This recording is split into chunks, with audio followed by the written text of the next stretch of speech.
Welcome to the Turkey Hunter Podcast with me, your host, Andy Galliano. In this podcast, I share with turkey hunters just like you how to have more turkeys on your hunting property and how to have more successful turkey hunts. I teach you how to do this with tips and interviews with turkey hunting pros, wildlife management tips, and entertaining turkey hunting stories.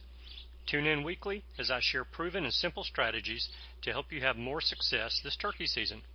Make sure to head over to www.iamturkeyhunting.com to subscribe to receive free turkey hunting tips, tactics, strategies, and product reviews. Also, please visit and like my Facebook fan page. Go to Facebook and search I Am Turkey Hunting, and also feel free to post your turkey hunting photos from this past season and let us know where and when you killed your bird. For all of you Twitter users out there, please follow me on Twitter, where my handle is @TurkeyHitman, and I will be sure to follow you back. And now, for this week's show. Hello, and welcome back to this week's episode of the Turkey Hunter Podcast. You are listening to episode number 145, Turkey Hunting Solo. And I am your host, and the guy who actually did this past weekend get on the lake to do some fishing. But I actually didn't fish because once I got my boat down off of the boat lift for the first time this whole year, I realized that the wires to the trolling motor had corroded all the way through and the trolling motor was not working.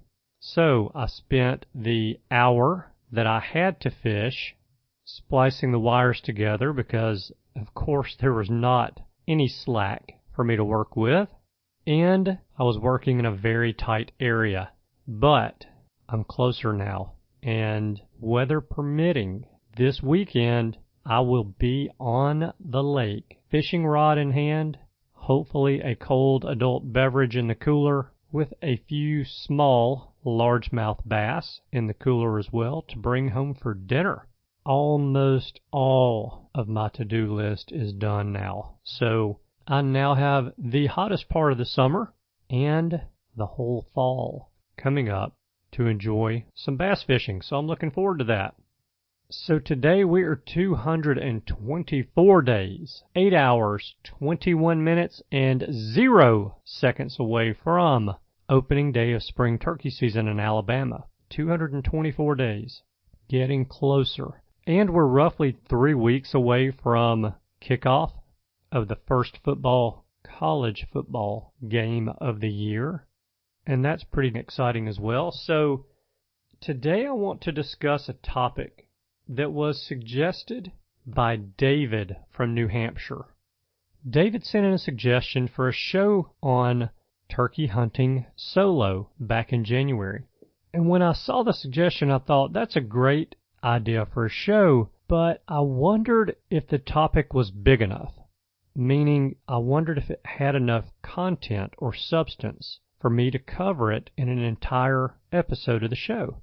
But I just wondered if there was enough content for me to be able to spend at least 20 to 30 minutes discussing it.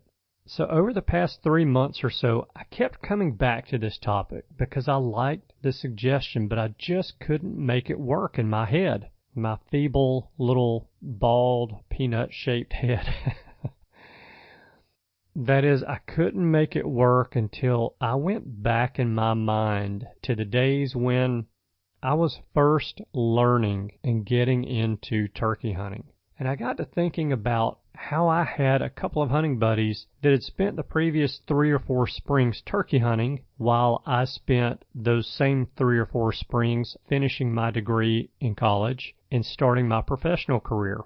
And I got to thinking back to how I would go in the woods at the time, before daylight, and make 1 or 2 mistakes before I ever saw dawn's crack.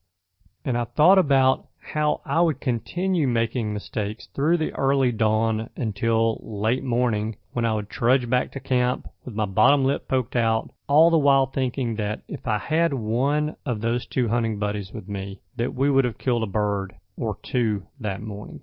And when I started thinking about this topic like a turkey hunter who is relatively new to the sport, instead of like one who has been hunting turkeys for over 20 years and 70 to 80% of the time hunting them by himself, I figured it out.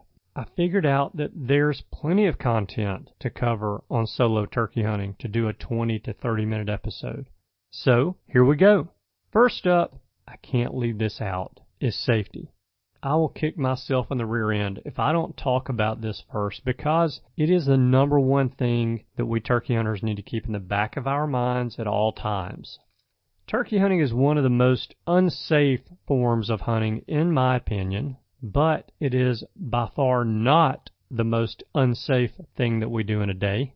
If you think about that 1,500 to 2,000 pound machine that we take to and from work, the store, church, school, etc., and think about how safe you are while you are in it, buckled up, driving the speed limit, not texting and driving, obeying all the traffic laws, and now think about how none of that matters when the person in the vehicle next to you on the interstate is doing none of the things that you are doing. They're doing the opposite. Turkey hunting is much safer than that. But nonetheless, we must keep safety in the back of our minds before and during the time that we're in the turkey woods solo. It's especially important solo, because we don't have that other person in the woods with us to help us if something goes wrong. If you'll remember, I did an entire episode on turkey hunting safety not terribly long ago, so I'm not going to get too deep into it again today, but I do want all of us to go back and listen to episode number 130 again, especially before we take to the fall turkey woods very soon. However, I do want to touch on a couple of things about safety and solo turkey hunting. First, when hunting solo, we need to make sure that someone knows roughly where we're hunting. If you're like me and you have several different hunting properties, then we need to let someone know at the very least which property we'll be hunting that day. If we're hunting a large parcel, then we can drop a pin on Google Maps before we get out of our vehicle and send that to our spouse, a family member, a good friend, whoever it may be, even a coworker. And this is extra important if we have any sort of medical condition. And now I actually just thought of this when I mentioned that about having some sort of a medical condition and taking extra care. And I thought of my dad when I said that. My dad about 10 years ago had bypass surgery. He had one artery that had two blockages in it. One of the blockages was 80% and the other was 90%. And they actually had to do a bypass. They couldn't put stents in. After that surgery, my brother and I, who hunt with my dad, and one of our really good friends, Rocco, have been very careful and made extra sure that we check up on my dad when he's in the woods. He normally doesn't hunt alone. He doesn't deer hunt alone. My dad does not turkey hunt. But one of the things that we did was we bought him a whistle. Now, I'm going to guess, I don't know this to be a fact, I've never had a heart attack, but I'm going to guess that if you're having a heart attack, finding the air to blow a whistle may be a little difficult, but it got me thinking that really we probably all should have a whistle in our vest, some sort of a safety whistle in our vest that we can use if something were to happen. And think about it, you walk around in the woods in the dark and you step on a snake who's not real happy about that, or you step in a stump hole and hurt your knee, hurt your ankle, break your leg, you slip on rocks coming down a hill and you fall and you hurt yourself. Having a whistle may be the difference in you having to crawl a mile or two back to your vehicle to drive yourself to the doctor or hospital for help, or being able to summon someone to come and get you should you not have cell coverage. And that's another thing. We need to keep our cell phones with us.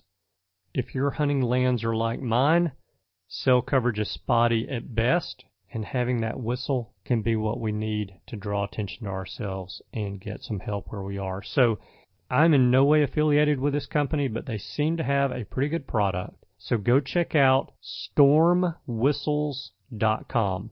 stormwhistles.com. They claim to have the loudest whistle on the market. I'll be buying 2 of those very soon, one to go in my turkey vest and one for my wife as a safety measure. So the second safety thing that we need to think about when hunting solo is that we should always ask ourselves this one question before we do anything. What is the worst thing that can happen to me if or when I do blank, whatever that action is that you're thinking about, whether that's crossing a fence or crossing a creek, climbing down a steep embankment, whatever it happens to be. Ask yourself, what is the worst thing that can happen to me if or when I do this? If you don't like the answer to the question, don't do what you were considering doing. Now, if you're willing to accept the worst case outcome and there is 0 chance of hurting someone else in the process, then, well, we're all adults here. That's your decision. Okay, not to belabor the point today. When turkey hunting solo, we just need to be smart and safe when in the woods. Now, there are some tricks to the act of turkey hunting solo that can help our chances of success, and I want to talk about a few of those now.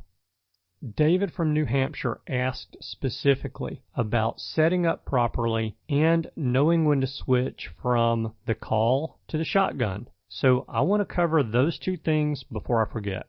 First, setting up properly. All right, this is important no matter if we're hunting solo or with someone else. In my opinion, about 90% of whether or not we'll be successful on a hunt is determined by our setup. Properly setting up on a turkey is a show topic in and of itself, and I actually covered that topic with Will Primos, but the show did not record. My primary recorder and my backup recorder both failed during that interview, so I don't have that. My intentions are to get Will back on the show to cover that topic again and bring that to you before the coming spring season. But right now, I think there are a few things that we should keep in mind when setting up on a turkey to hunt him. We should use the terrain and foliage to get as close to that gobbling turkey as possible without spooking him. So how close is as close as possible? Well, get as close as you think you can get without spooking that turkey, and then move 1 tree closer. You'll be amazed at what that 5 yards or 10 yards will do to your success rate. That right there was a huge game changer for me, learning that one little tip. Next, set up on a tree that has a little cover in front of it, more cover beside it, and, if possible, even more cover behind it, and preferably a tree wider than our shoulders. Now, the cover in front of the tree is something that we need to be very aware of. We need to be cautious that the cover in front of us does not impede the movement of our guns when we need to swing the gun for a shot. So we need to make sure that there are no vines in front of us, that the gun barrel can get hung on, and there are no saplings in front of us that the gun barrel can get hung on. So that's something that we need to keep in mind when we get set up. Since I'm going to see if I can get Will back on the show to let me record him on this topic again, I'm going to leave this topic at that, as I think we have enough info for us to think about now while we're setting up on a hunt. The next thing David asked specifically about was knowing when to switch from the call to the shotgun. And I think we often make this decision more difficult than we need to, especially when we watch. Okay, so that is all that I have for you guys for the free episode today. However, if you want to get access to the premium content for the Turkey Hunter podcast for this week's show and for the next 52 weeks, and get access to all of the premium content for the past episodes as well, then you will want to subscribe to the show. And how you do that is by texting the word Turkey Hunter. Make it one word with no spaces. Text that to the number 44222 and then follow directions from there. It's very easy to do. It costs $12 for a year. That's $12 for 52 episodes of the Turkey Hunter podcast. And I'm going to donate $1 of your subscription to the NWTF. to give back to those who are giving to us every single day and the hard work that they do to make sure that we have turkeys to hunt now and in the future as well. So go ahead and subscribe. You can get the rest of this week's content, the premium content, and you'll be able to get that for the next 52 weeks as well. Before I let you go this week, I want to know if you can help me with one thing. If you have not already done so, can you please leave a 5-star rating and review on your podcast player application for the Turkey Hunter Podcast? That is a huge help to the show because it lets anyone who stumbles across the show know whether or not they want to listen to the show. So it's a great way to give back, and it's much appreciated by me. Another thing that's appreciated by me is you. Thank you guys so much for tuning in this week. I know that you have choices. I appreciate you spending your time with us. I hope you have a wonderful week, and I look forward to seeing you again next week. Goodbye. Thanks for tuning in. You were just listening to the Turkey Hunter Podcast. If you enjoyed the show, please go on over to iTunes and leave a 5-star review. And make sure to head over to www.iamturkeyhunting.com to subscribe for free turkey hunting tips, tactics, strategies, and product reviews to help you have a more successful turkey season.